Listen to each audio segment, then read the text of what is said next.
It's 5 a.m. I'm going to play poker down in Florida. In fact, I'm going to be there for so little time, I've already checked into my flight home. That's how much I love you guys, that I would get on a flight and go to Florida to play poker for you. They have COVID in Florida. Florida's not that bad. Tennessee's number one. In fact, Tennessee is so bad with COVID right now that if it was its own country, we'd be number 2 in the world. That's right. That's how we do it down in Tennessee. Adios. Or wait, what would they say down there? They would say, what do they speak in Cuba?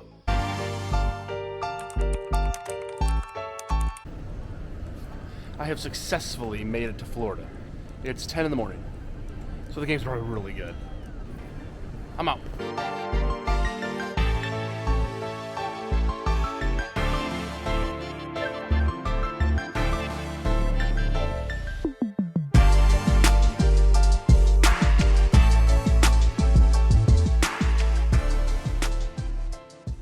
Jump right into the 2-5 game at the Hard Rock Casino. I'll tell you what, they had a lot of games going there. It was a Sunday. I think the reason why is it was the first Sunday for football. And this is one of those Indian casinos, and it's not really. Like, you think of an Indian casino, you think of like cowboys and Indians and like, you know, draw, like, let's do a draw, 3, 2, 1, and things like that. This is no more an Indian casino than a chiropractor is a doctor. Like, it's just a regular casino. It looks exactly the same, except for it's like in a mall. But other than that, anyway, I look down at the 5, 6 of hearts and make it $25, and the big blind decides to raise because he, I would say, sensed weakness, but I doubt it. I bet he just had a really good hand.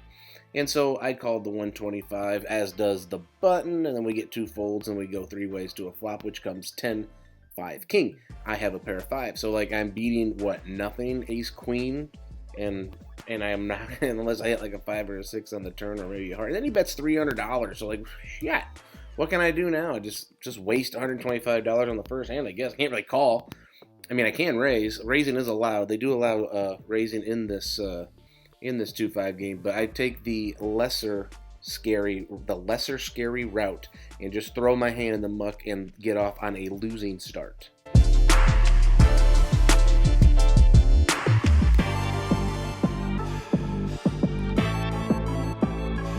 Second hand in, I looked down at a pair of jacks. Now, I don't have a fun name to call them.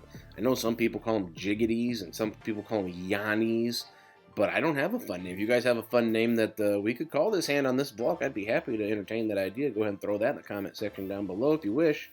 But here, I just raise it up, get 2 callers. It comes 4, deuce, 4. I'm probably going to have the best hand here. It's very unlikely that somebody called me with a 4, except for the last hand. I called with a 5, 6, so it's completely possible that they could call with a 4. Anyway, I like my chances. I bet $25 cutoff calls. We go to a turn card, which is the ace of spades. You're probably thinking, Adam, that's a bad card, and it is, but for completely different reasons. In this guy's mind, he might have been thinking with his pair of eights or whatever, well, I can still beat ace king, and now on the turn card, he can't. I mean, it's just not possible. And so I throw out a $50 CC bet, you know, when you bet the flop and turn, it's called a CC bet, and the cutoff go ahead and throws in his cards there. Now we finally got a win, so we've won 1 and lost 1, moving on to the next hand.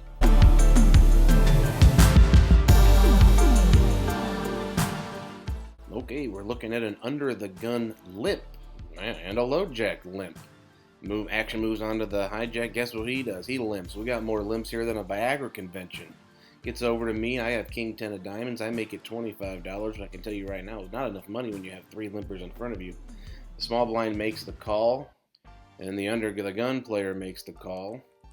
And here's the low jack call. We got more calls than a phone booth. Now the hijack comes in for 100. That's a raise. That's an all-in raise.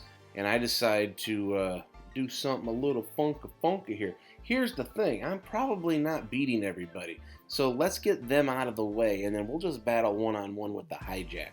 So I go all in for I make it 275. I'm not all in. I buy in a lot deeper than that. And the small blind folds, and the gun player folds, and the low jack folds. We got more folds than a fat person has on their body. And we go off to the races. I'm not going to tell you what I'm up against, but I am up against pocket 5s. And it comes 6-3, ace, jack, ace, and I lose. So that was a lot of fun. I had a lot of fun in that hand. Sure wish I would have won that hand. Let's talk about that hand a little bit more. Okay, guys, this in-the-moment analysis brought to you by the fine people at Rad Poker. There is a link in the description below if you want to check out Rad Poker. I recommend that you do that. This hand is sponsored by them. I had that King 10 of diamonds. That's a good hand to raise, so I raised it. It's a 20 in blackjack. It's going to be good and hold. I make it 25. We get some callers, and the fella to my right, his name's Antonio, big Steelers fan. He goes all in for $100. So I go ahead and I isolate, make it 275 just to get a heads up with what I think is a random hand. We got like $75 dead money. He's got pocket fives. I got King 10 of diamonds. The board runs out clean, and he takes it down. So, did you guys think I played it right? The result was bad, but I think the overall thought process was solid.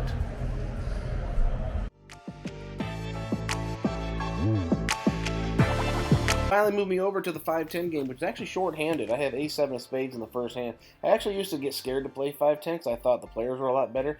It's actually not the case. The players are just the same as that, play 2-5. They just have a little bit more money. So if you have the bankroll and you're successful at 2-5, I say jump up to 5-10.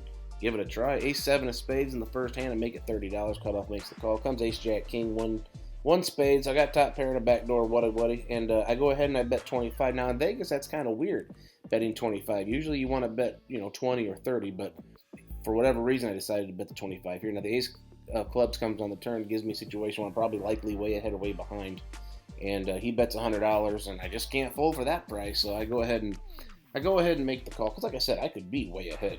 Probably not, but it could be. Make the call, go to the river. River card comes 9 of hearts, and I go ahead and check, and the cutoff scared to death. Flips over ace queen, and that is one of the hands that I can't beat. Can't chop with it, can't beat it, and so I move over to 5-10. Immediately get stuck a couple hundo playing the suited ace.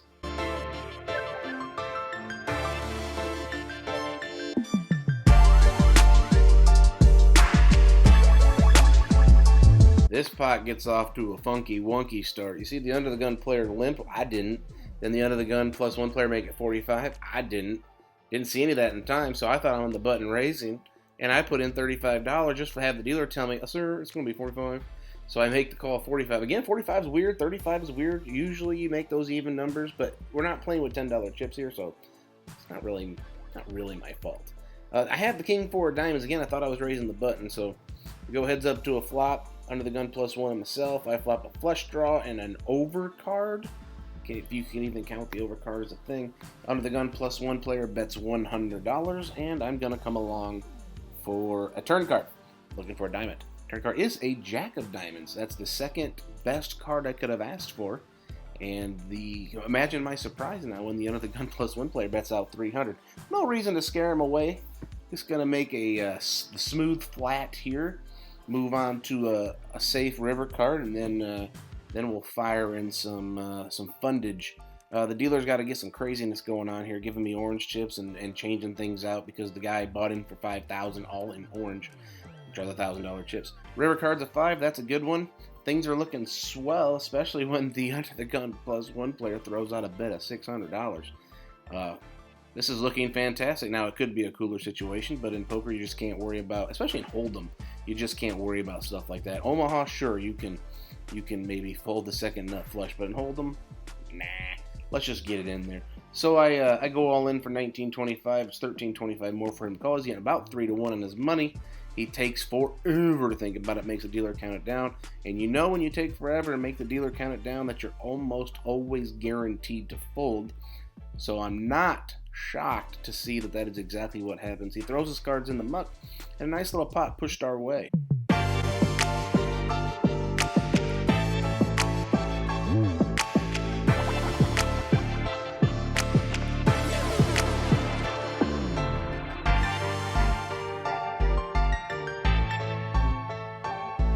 If you guys think that was crazy, wait till you see what's next. What do you guys think about that hand when I had the King 4 of diamonds? Let me know in the comments below.